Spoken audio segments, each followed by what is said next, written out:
Have you ever heard of Thomas Sowell, the economist and political philosopher? He's one of America's greatest living intellectuals. If your politics tend conservative, you may know him well. But if you're a progressive, and if you've ever even heard of Thomas Sowell, you've probably heard him written off as an Uncle Tom. You see, Dr. Sowell is not just a distinguished intellectual, he's a distinguished black intellectual, and he dares to challenge left-wing dogma. As a senior fellow at Stanford's Hoover Institution, he's produced many fine books. YouTube has videos of his television appearances dating back to the 70s. Dr. Sowell is 91 now and rarely sits down for an interview, but his luminous mind is still one of our best. Why do the propagandists of the left ignore or slander him?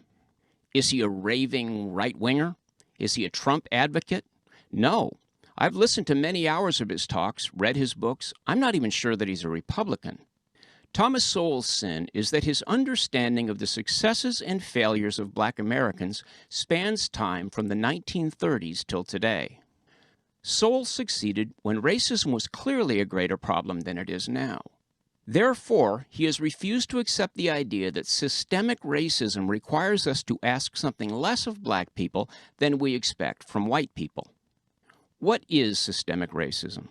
Last year, Derek Johnson, CEO of the NAACP, defined it like this, quote, systems and structures that have procedures or processes that disadvantage African Americans. I think that definition will work for our purposes here. Thomas Sowell is winding down his illustrious career, but last year he produced this book. It's a look at the struggle between scrappy charter schools and, as the title says, their enemies. Let's get into it.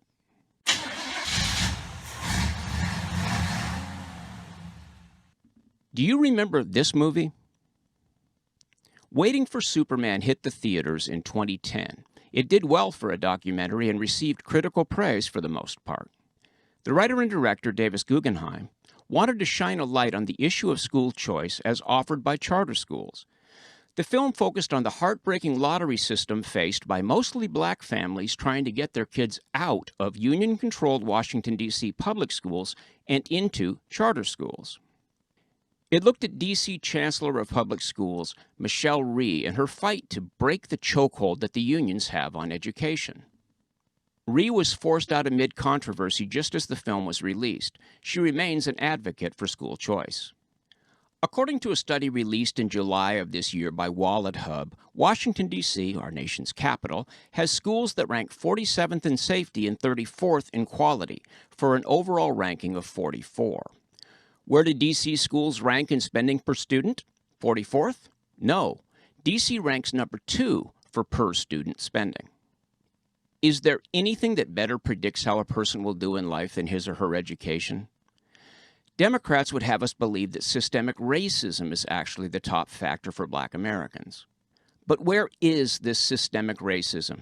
How is it systematized? Who benefits from that systemization? Democrats would like to point the finger at Republicans. So should we assume that Washington, D.C. is overrun by Republican racists, trying to thwart black people through the instrument of bad schools? I did a video recently that looked at red-blue dominance in all 50 states and D.C. The reddest state is Wyoming and the bluest is Massachusetts. Neither hits a 60-40 dominance, but Washington, D.C. sure does. Here's how D.C. voted in the last 6 presidential elections. Do teachers' unions in general demonstrate a bias?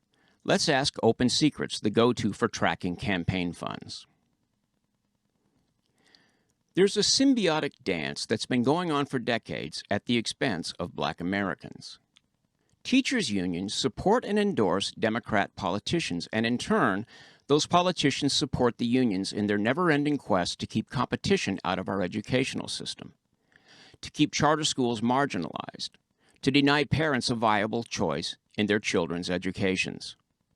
I don't think for a minute that the majority of Democrats are racist, but I do believe that they consistently support a system that harms black Americans. Social justice is the secular religion of the modern Democratic Party. Like other religions, the doctrine breaks down to a struggle between good and evil. Oppressors are the evil force, and good is represented by those who defend victims of supposed oppression. Anybody with a teaspoonful of common sense knows that learning to think like a victim is a sure path to defeat.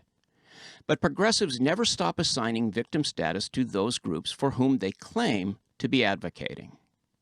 Black students test lower than white students. Black dropout rates remain way too high.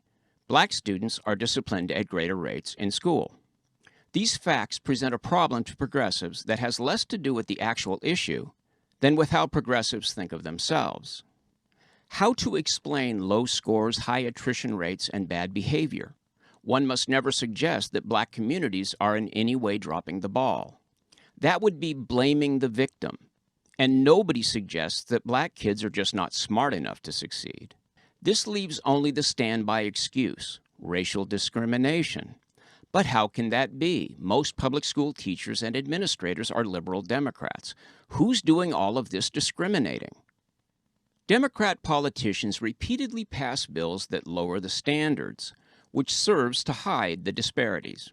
In 2019, Gavin Newsom signed a bill that prevents public schools from suspending students for, quote, willful defiance in the classroom. The sole reason for this bill is that a disproportionate number of black kids were getting suspended for disrupting class. So, erase the penalty, right?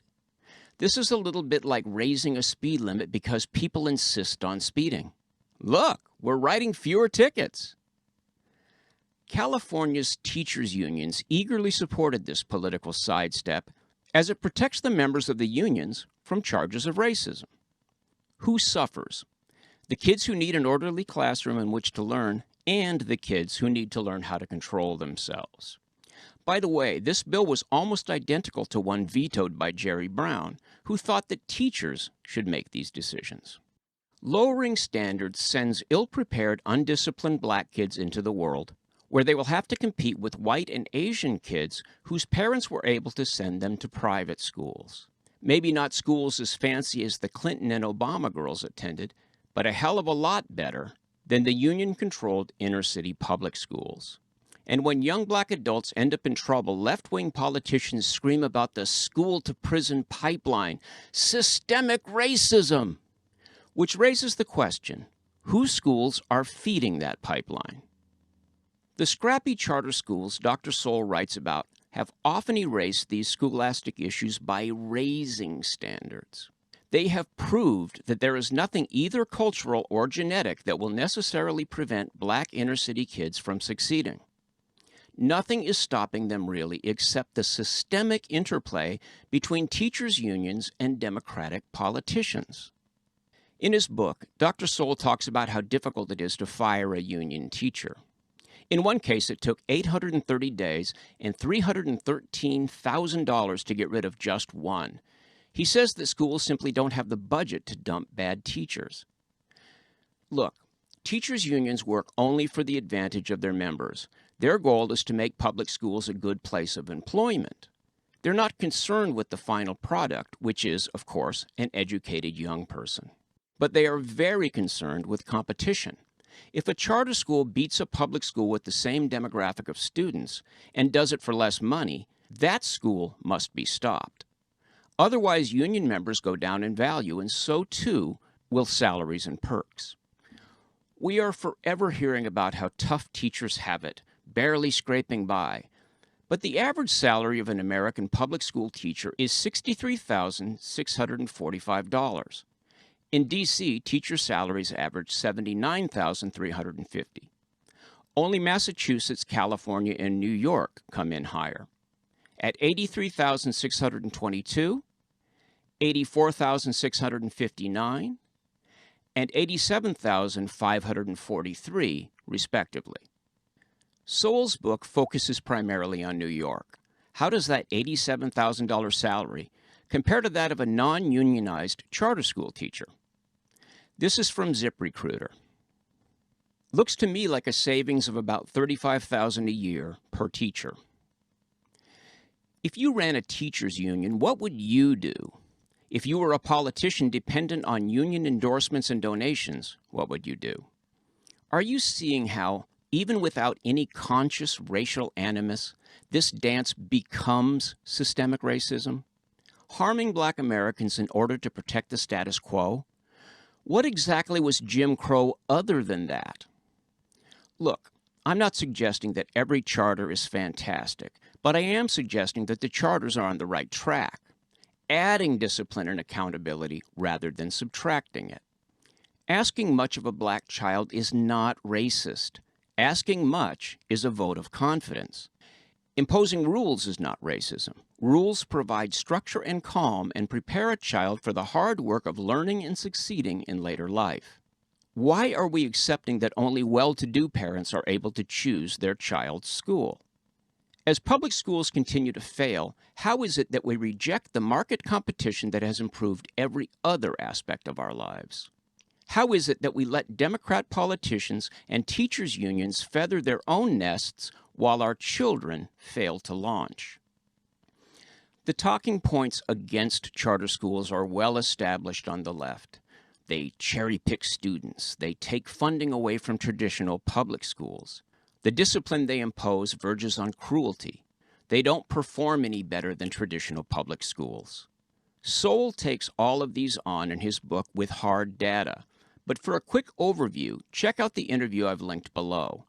Peter Robinson asks about all of these claims, and I'm sure you'd rather hear Dr. Sowell's answers from the man himself.